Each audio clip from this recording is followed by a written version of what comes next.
festive day coming up on Monday, Sunday night and Monday, Tu B'Shvat.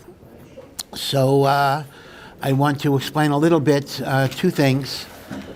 Today is going to be pretty dry because really I want to give you the halachic background of Tu B'Shvat. And then maybe there'll be a second part on Monday. We'll talk about the more of the ruchnius idea of Tu B'Shvat.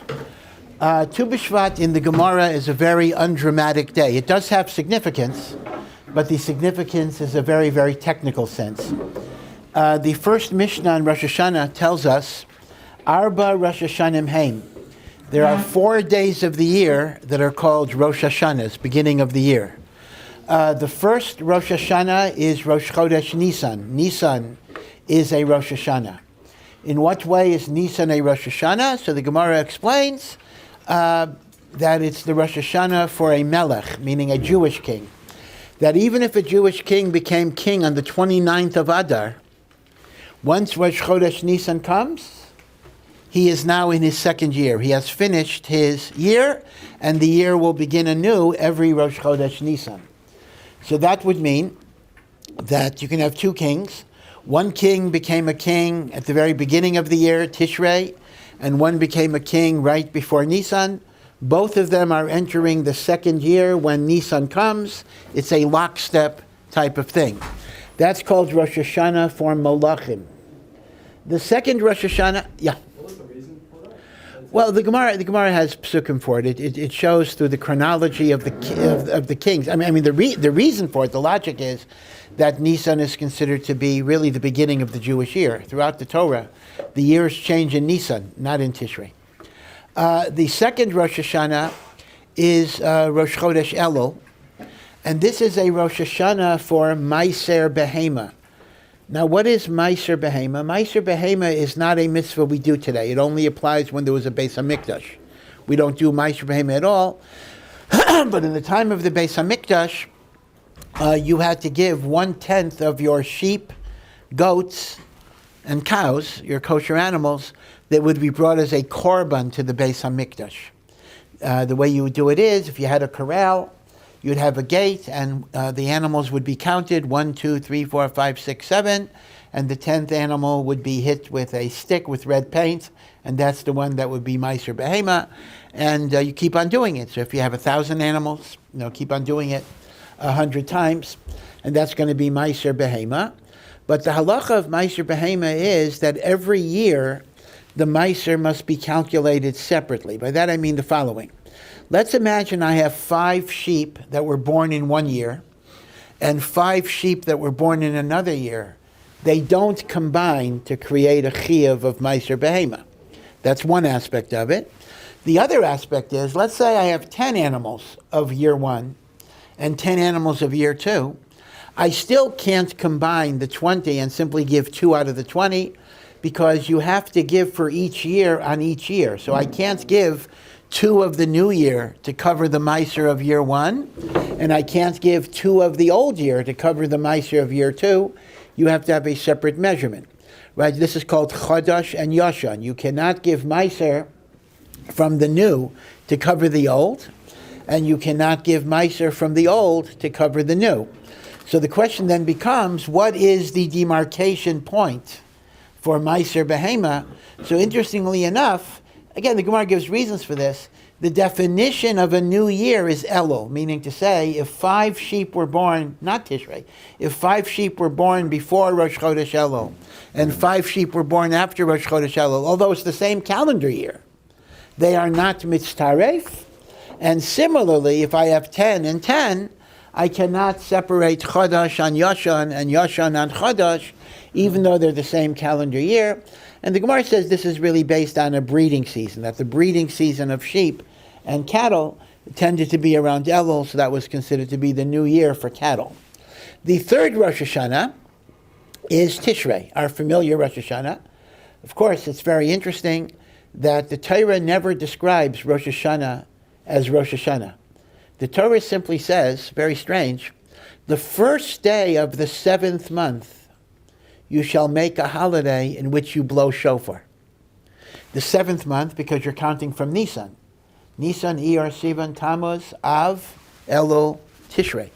So we must be the only religion or the only group of people in the world who celebrate the beginning of a new year in the 7th month of the year, not the 1st month.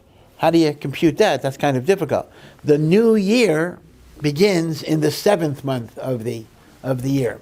And Rosh Hashanah, of course, is the Yom Hadin, the day of judgment, the day in which God evaluates who will live and who will die, at least in terms of a preliminary judgment, which is not finalized until Yom Kippur. So that's the 3rd Rosh Hashanah. The 4th Rosh Hashanah is the 15th, well, it's Machlokes Beis Shammai and Beis Hillel. It's in Shvat. Beis Shammai says Rosh Chodesh Shvat, which makes it consistent with all the other Rosh Hashanahs, which are the 1st of the month. Beis Hillel says it is the 15th of Shvat, and this is always the case. In a Machlokes Beis Shammai and Beis Hillel, we follow Beis Hillel. And what is the significance of what he called Tu B'Shvat, the 15th of Shvat, as a Rosh Hashanah? It is a Rosh Hashanah le'ilan. It is a Rosh Hashanah for trees. So what does it mean, Rosh Hashanah for trees? So here you need to have a little bit of a background regarding Trumos and Maasros. We know that the produce of Eretz Yisrael, you have to separate Trumos and Masros, etc. Now, in the time when we would give it, we don't give it today, we just dispose of it. So every single year of the Shemitah cycle, that's year 1 through 6, you separate Truma and give to a Kohen. And you separate Meiser Rishon and you give to a Levi. That's every single year of the 6 years of the Shemitah cycle. But there is then a second Meiser, a second 10% that you take off. And some years, that second 10% is brought to Yerushalayim and it is eaten as Maser Sheni. And some years, it is a 10% that is given to the poor, called Meiser Ani, to be eaten anywhere they want to eat it. So every year is Truma Gedola. Every year is Meiser Rishon. Some years is Meiser Sheni, and some years is Maser Ani. How does it work? Year 1, 2, okay, it's hard to remember, but year 1, 2, 4, and 5, you take off Maser Sheni. Year 3 and year 6, you take off Maser Ani. Maser Sheni you keep, but you bring to Yerushalayim. And if it's too difficult to transport the fruit, you redeem it on money. You bring the money to Yerushalayim, and you buy food in Yerushalayim to eat. That's year 1, 2, 4, and 5. Year 3 and 6, the second tithe is called Meiser Ani, and you simply give it to the Aniyim, and the Aniyim can eat it anywhere they want. They don't have to bring it to Yerushalayim.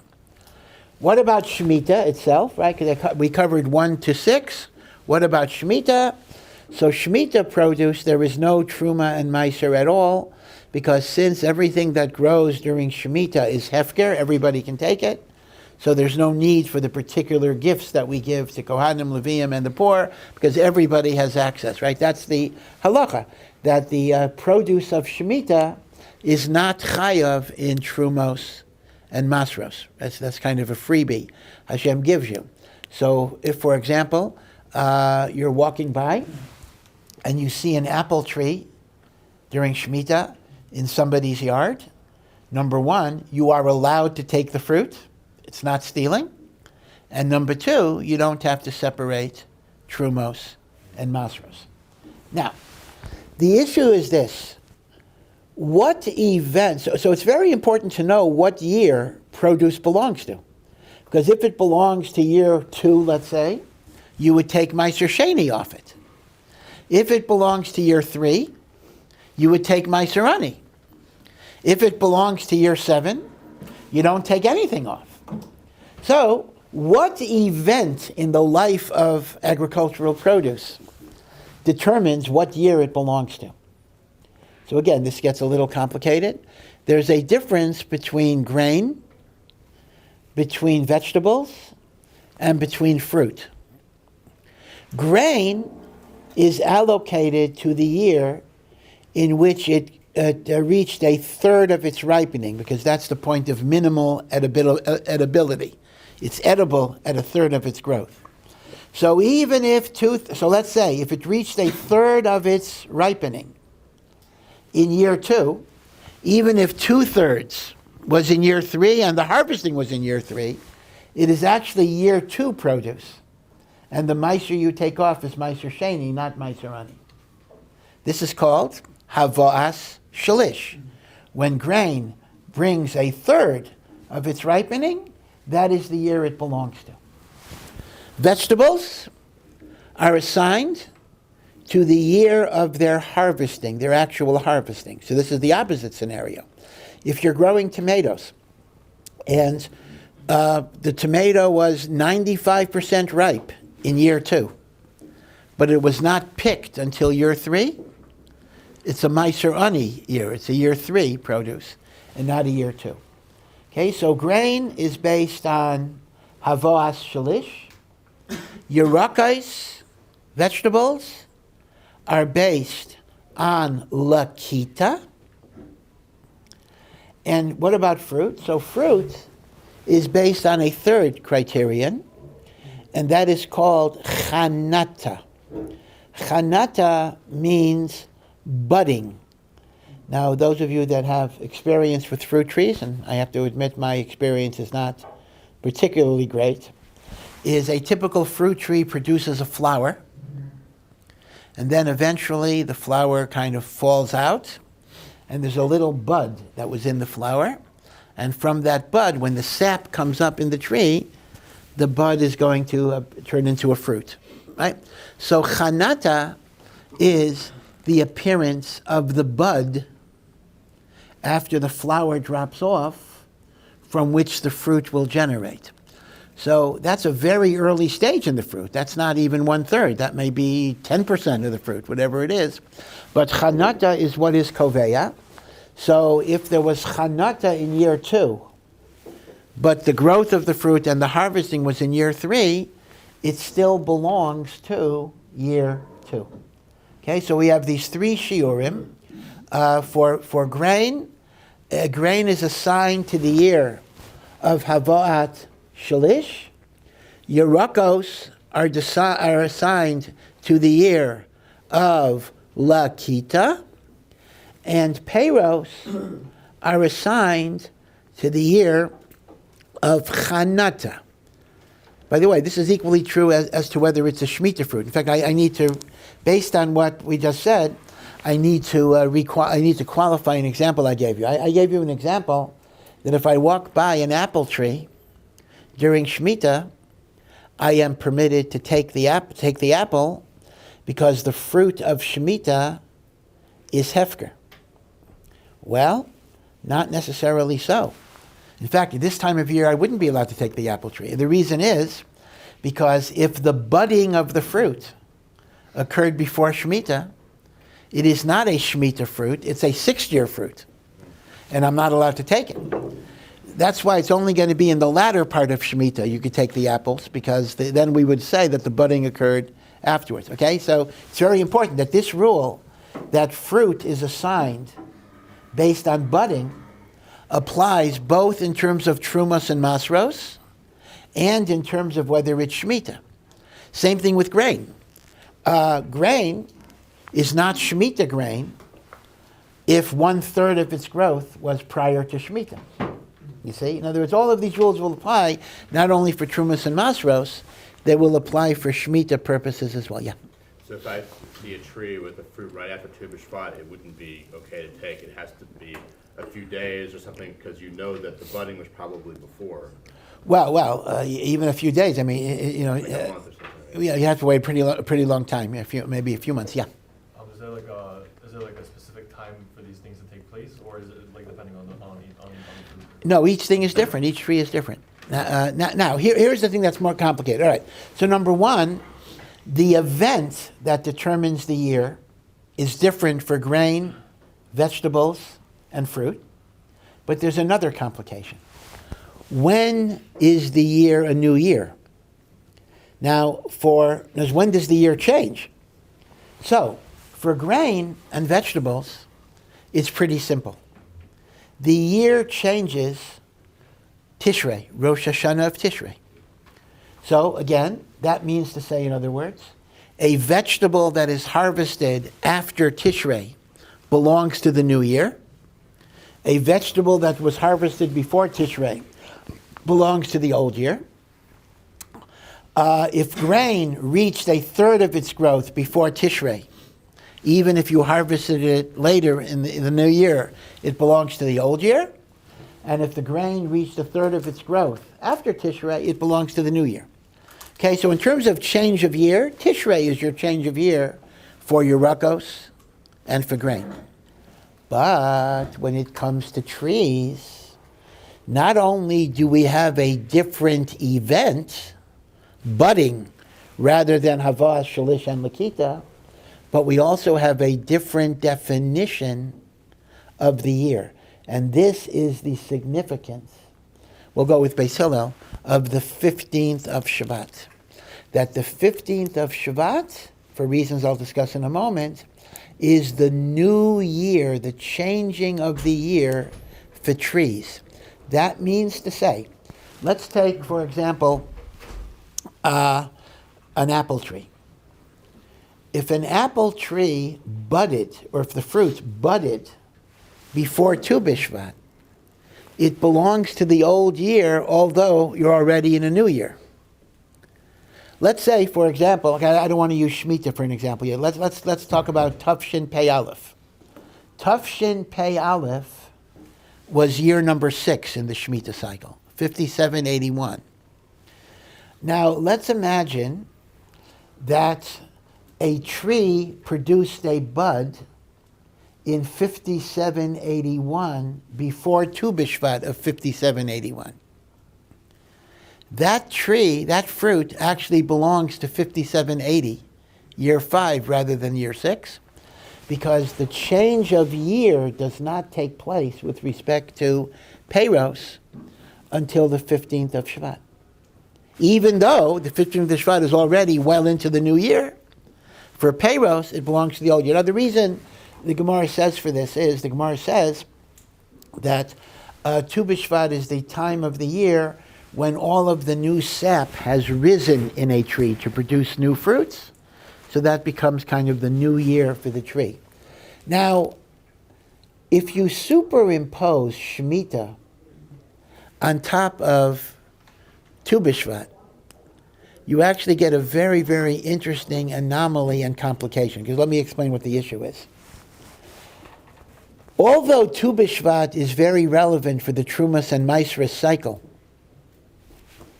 in 6 years of Shemitah, Tu B'Shvat is not relevant for Shemitah. Shemitah is from Tishrei to Tishrei.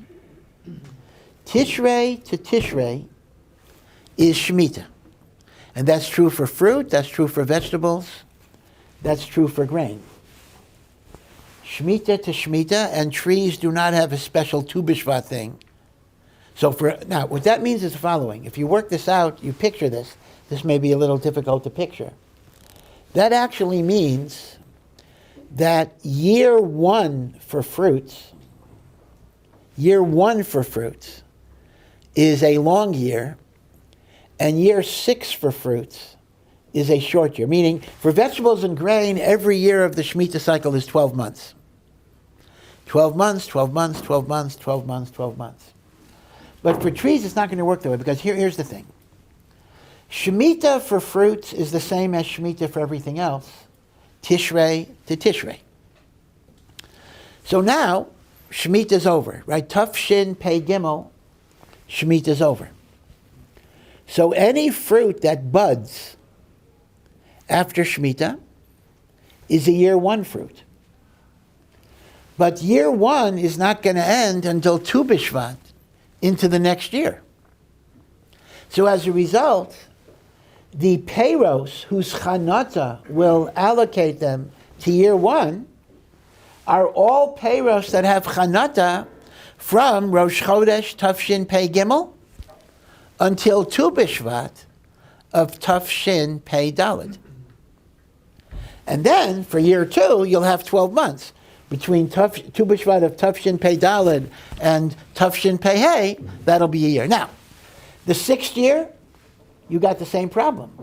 Because the 6th year for fruit does not begin until Tu B'Shvat of year 6. But when Shemitah comes 8 months later, that's the end of the 6th year because it's now a Shemitah year. So you understand the issue? I hope this is making some sense. And that is that in year 1 of Shemitah, you have around 18 months of potential budding. That will be year 1 produce. And in year 6 of Shemitah, you only have like 5 months of potential budding. That will be 6-year produce. Because year 6 begins Tu B'Shvat of year 6, but it's going to end Tishrei after year 6, because Shemitah does not work with Tu B'Shvat. Shemitah is Shemitah. Okay, that means year 6 is going to be a short year, and year 1 is going to be a long year, because Shemitah kind of interrupts the Tu B'Shvat cycle. Okay, so I know this is undramatic, but according to this, it's complicated, but I know it's undramatic, and that simply is that the significance of Tu B'Shvat is it is koveya what year Peiros HaElan belong to. And why is it important to know what year Peiros HaElan belong to? It's important because that will determine, actually it's for 2 reasons really. It determines, number 1, whether you give Meiser Sheni or Meiser Ani, number 1. Number 2, it is also connected to Chadash and Yashan. Because even for Truma and for Maser Rishon, that's the same every year. You can't give from one year on another year. So if I had apples that budded before Tu B'Shvat, and some apples budded after Tu B'Shvat, even if I harvested them the same time, I could not combine them even for Maser Rishon, because they're from different years. I have to have a separate cheshbon. That means you have to pay very close attention to budding, because apples don't bud at the same time. And remember, even if it's just a day apart, right? Tu B'Shvat, pre-Tu B'Shvat, Tu B'Shvat. Different year. You cannot combine them for purposes of Truma and Meiser, right? So that is the undramatic meaning of Rosh Hashanah Le'ilanos. And we have a machlokas Meshami and Beis Hillel. Is that Rosh Hashanah Rosh Chodesh Shvat, or is that Rosh Hashanah the 15th of Shvat? Again, I'll go over later what the meaning of that machlokas is. Yeah. Is Orlah for trays also Halui on? Yes, so that's the next thing I want to talk about. Now, so the first connotation of Rosh Hashanah Le'ilanos is Trumos and Masros. The second meaning of Rosh Hashanah Le'ilanos is for the computation of Orlah. Now, this is also a little complicated, but it's kedai to be aware of this. Orlah is a din in the Torah, and the Torah says that the fruit of the first 3 years after planting is forbidden to eat. This is an Isser D'Oraisa. Now, again, I want to just clarify a misconception that some people have. Some people say this means you can't eat the fruit for the first 3 years. In other words, they understand it. Oh, after the 3 years, I can go back and eat the fruit. No. Whatever fruit is Orlah remains forbidden forever. You can't eat Orlah after 3 years. But if it is within the first 3 years, the halacha is that it remains permanently osir. And here too, the event that's kaveya is chanata, not lakita, and not ripening. Meaning any fruit that budded within the 3-year Orlah period remains Orlah. Now, Orlah is a little unusual in the following way. Orlah is one of the few agricultural mitzvos that even apply outside of Eretz Yisrael. Truma, Meiser, Shemitah, none of that applies outside of Eretz Yisrael, unless you're getting the fruit of Eretz Yisrael, but it doesn't apply to Chutz La'aretz produce. Orlah, which by the way only applies to fruits. There is no din of Orlah on vegetables or grain at all. Orlah applies only to fruits. But Orlah applies even outside of Eretz Yisrael. It's a halacha l'Moshe Sinai, so you got to be careful. However, the halacha l'Moshe Sinai has a gevaldige kula to it.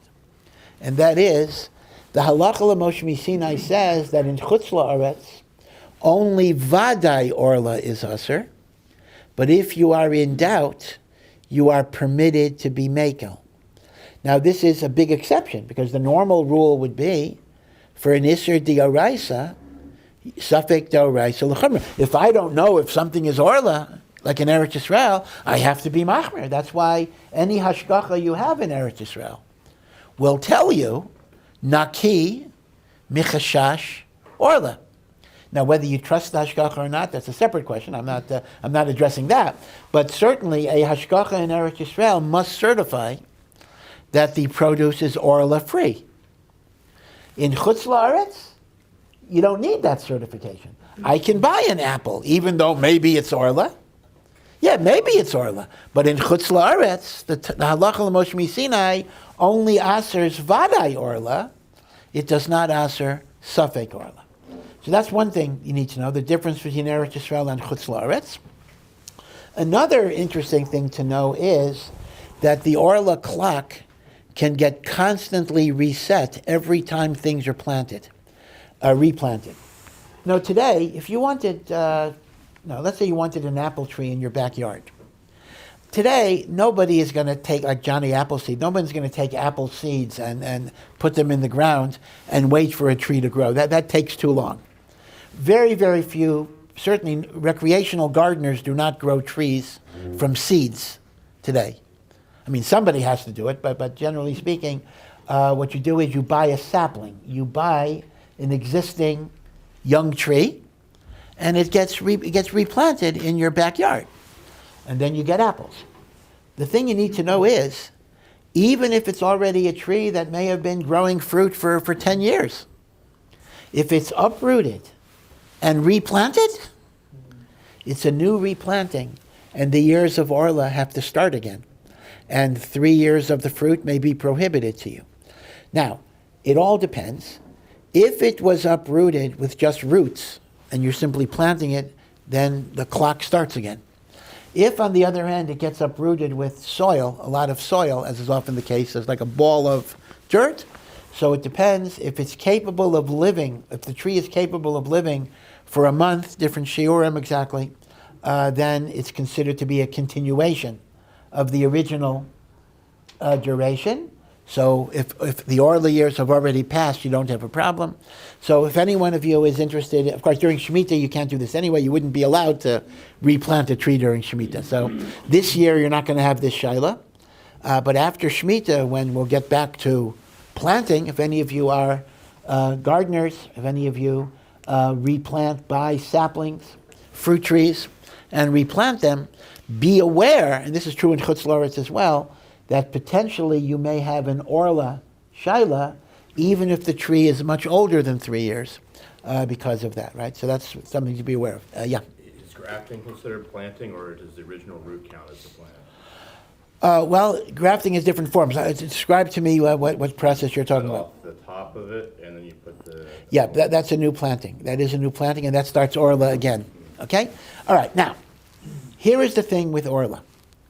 Even though Orlah is based on 3 years, it doesn't have to be 3 full years. Rather, the rule is the following. If you plant a tree on the 15th of Av, I'll explain why that's important, or earlier in the year, in other words, no later than the 15th of Av, then when Tishrei comes, you finish the year.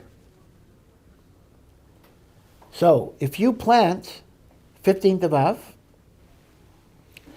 when Rosh Hashanah comes, that's the end of year 1. When the next Rosh Hashanah comes, that's the end of year 2. When the third Rosh Hashanah comes, that's the end of year 3. So you have 3 years, even though you only have really 2 years and 45 days. And then You're not allowed to eat the fruit, though, until Tu B'Shvat of the year afterwards. So again, let me explain the issue. So this is the significance of Tu B'Shvat. So it's a little complicated, because the years of Orlah are based on Tishrei, but the conclusion of Orlah is based on Tu B'Shvat. So again, I'm going to go over a number of configurations so you'll understand this. If I plant my tree on or before, Kal V'chomer before, Tu B'Shvat, Tu B'Av, I plant my tree. I'll explain why Tu B'Av is significant here. Tu B'Av is connected to Tu B'Shvat, you'll see. If I plant my tree on or before Tu B'Av, when Tishrei comes, I have year 1, even though it's only 45 days. When the next Tishrei comes, I finished year 2. When the third Tishrei comes, I have finished year 3. But the fruit that buds is still going to be Orlah until Tu B'Shvat, into that new year. And after that Tu B'Shvat, any fruits that budded are now going to be non-Orlah. Now, what is the magical significance? Oh, okay. Let me give you the other case first. Now, case 2, I planted my tree after Tu B'Av. I planted my Tu B'Av, yeah. I planted my tree Elul. So in such a case, I don't get the benefit of the short year. And if I don't get the benefit of the short year, I got to have 3 full years. Tishrei to Tishrei, Tishrei to Tishrei, Tishrei to Tishrei. Now, big machlokas. Do I have to wait until Tu B'Shvat if I have 3 full years? Machlokas. The Rambam Shita is the requirement to wait until Tu B'Shvat is only if you're using the leniency of a truncated year. So when you're using the leniency of a truncated year, there's a chumrah that Orlah stays until Tu B'Shvat after the last Rosh Hashanah. But where you have to have 3 full years, you never have to wait more than 3 full years for terms of Orlah. That's how the Rambam paskins. That is the halacha. But the Baal HaMaor says, who cares if it's 3 years or 2 years and a half? If Tu B'Shvat is the Rosh Hashanah for trees, you always have to wait, right? So that's a big machlokas l'gabi Orlah. Okay, does everyone understand the scenario here? So if I plant on the 15th of Av or earlier, I get the benefit of a short year. So that's year 1. Then Tishrei to Tishrei, Tishrei to Tishrei is 3 years. And then I wait till Tu B'Shvat. And then if it buds afterwards, it's not Orlah. That's according to everybody. If, on the other hand, I plant after Tu B'Av, I don't get the benefit of the short year. I got to wait 3 complete years, Tishrei to Tishrei, Tishrei to Tishrei, Tishrei to Tishrei. But there's a machlokas Rishonim if I got to wait to Tu B'Shvat. Balamor says yes, because Rosh Hashanah li'lanos. The Rambam says no, because the Rambam says the chiyuv of Tu B'Shvat is only if you didn't have 3 full years and you're relying on a abbreviated year. When you're not relying on an abbreviated year and you have 3 full years, Orlah never goes beyond 3 full years. Machlokas Rishonim, although logically the Balamor actually makes a lot of sense, because Tu B'Shvat is Rosh Hashanah li'lanos, that doesn't depend on Chumrah or Kula, that's a botanical fact, and yet the halacha is like the Rambam's Shita. Yeah.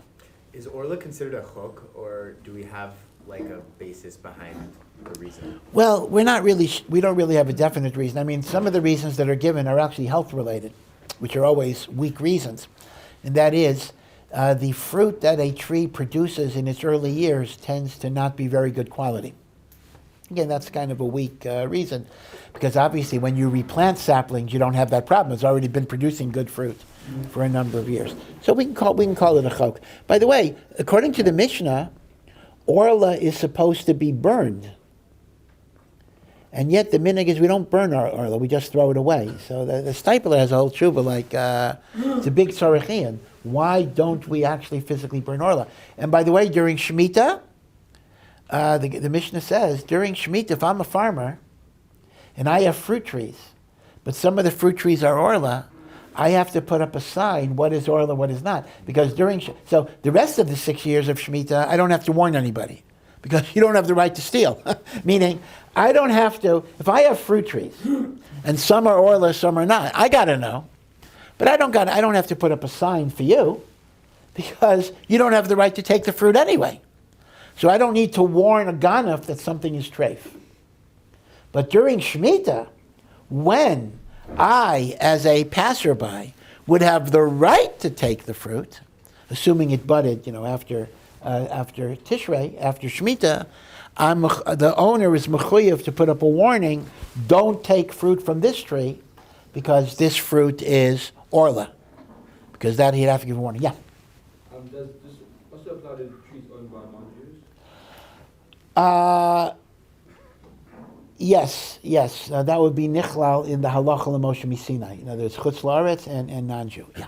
So chutz la'aretz, like if we're buying fruit somewhere and it says made in Mexico or United States and we eat it, it could be Orlah. Well, yes, but remember what I said. That is true. That the halacha l'Moshe Misinai only asers vaday Orlah.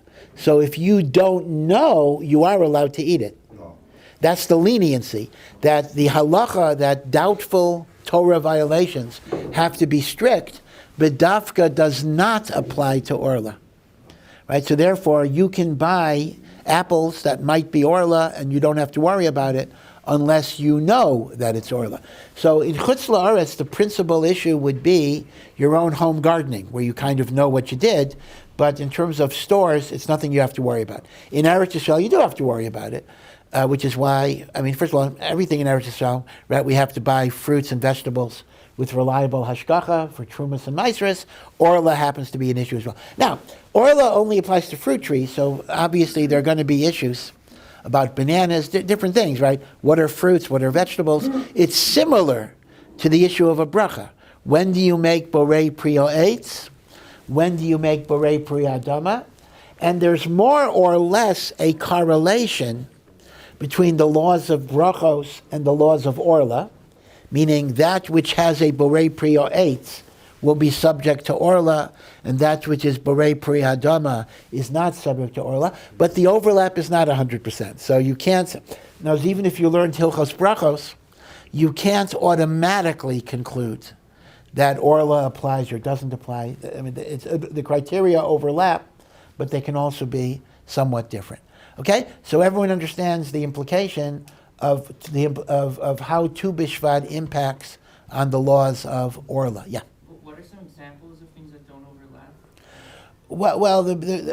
Well, most of them are machloks, meaning to say papayas, different things. Many say that a papaya is borei pri adama because the tree does not last from year to year, but since it is a tree, so to speak, it is a tree, it would be enough to have a din of Orlah, right? So things like papayas, blueberries are all questions about this. Blueberries are the opposite.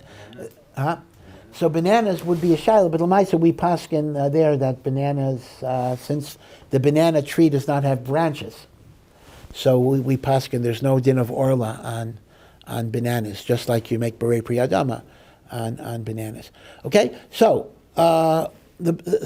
I know this is technical, but again, these are actually good ideas for you. And in fact, when you learn Maseches Kedushin, strangely enough, because this has nothing to do with Kedushin, but actually the first blat and the second blat are kind of extensive sugyas about Lakita and Chanata, because it's less linguistic, because the Mishnah says Derachim, and the Gemara asks how come sometimes it says Derachim and sometimes it says Devarim. Just a linguistic grammatical discussion, but in that linguistic grammatical discussion, it brings these Mishnayos about Lakita, Chanata, and the like.